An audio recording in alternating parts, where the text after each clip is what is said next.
Hello, this is your special education virtual content specialist with the 8th grade math lesson for June 2nd.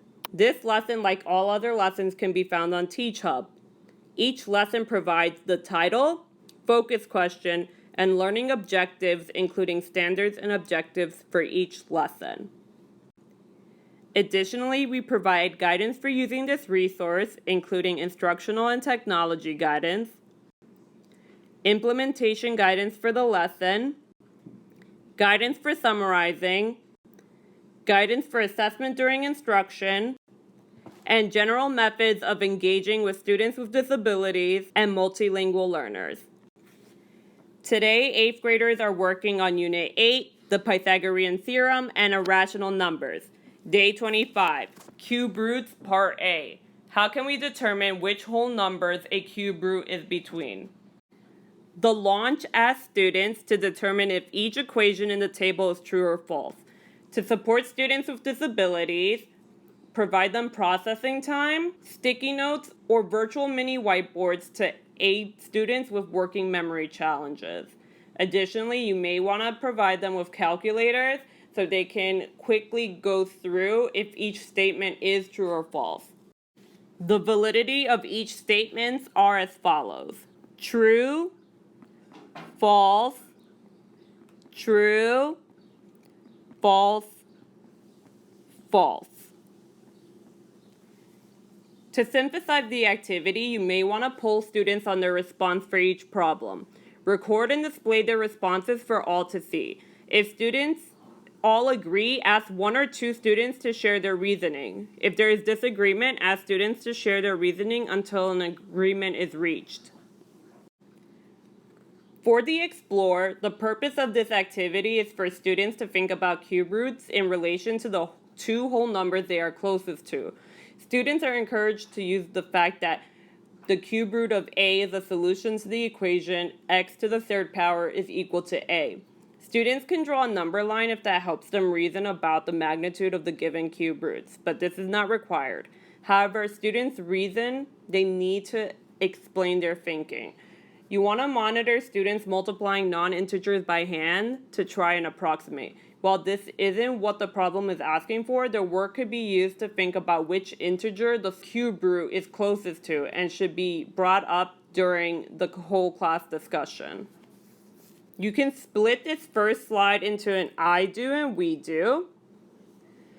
And you can say for the I do that the cube root of 5 is between 1 and 2 because 1 cubed is equal to 1 and 2 cubed is equal to 8.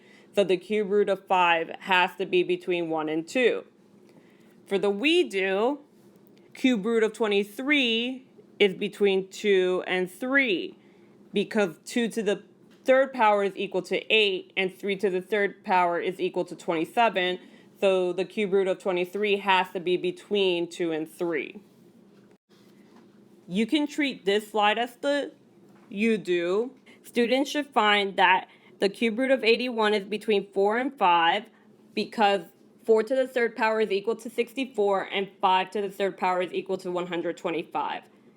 And the cube root of 999 is between 9 and 10 because 10 to the third power is 1,000. So the cube root of 999 is a little bit less than 10. To synthesize the activity, you may want to discuss the following questions. What strategy did you use to figure out the two whole numbers? And how can we write one of these answers using inequality symbols? For example, 2 is less than cubed root of 23, which is less than 3. For this portion of the Explore, students are asked to give advice to a fellow student on how they would find the cube root of a number, which relates to the activity synthesis. So students may tell a fellow student to find the cube root of a number by using their calculator, by thinking about what the closest perfect cube root is as seen in the second I do problem, by making a list of perfect cubes and then finding which two the number was between. For the summary, students are asked to respond to the focus question. How can we determine which whole numbers a cube root is between? You can provide students with a sentence starter as seen here. We can determine which whole numbers a cube root is between by. That way students are focused more on the content of their answer rather than the sentence structure. For additional practice, students can complete the Open Up resource practice problems. Students can also complete IXL 8-F.24, estimate cube roots, or the Khan Academy 8th grade lesson for cube roots.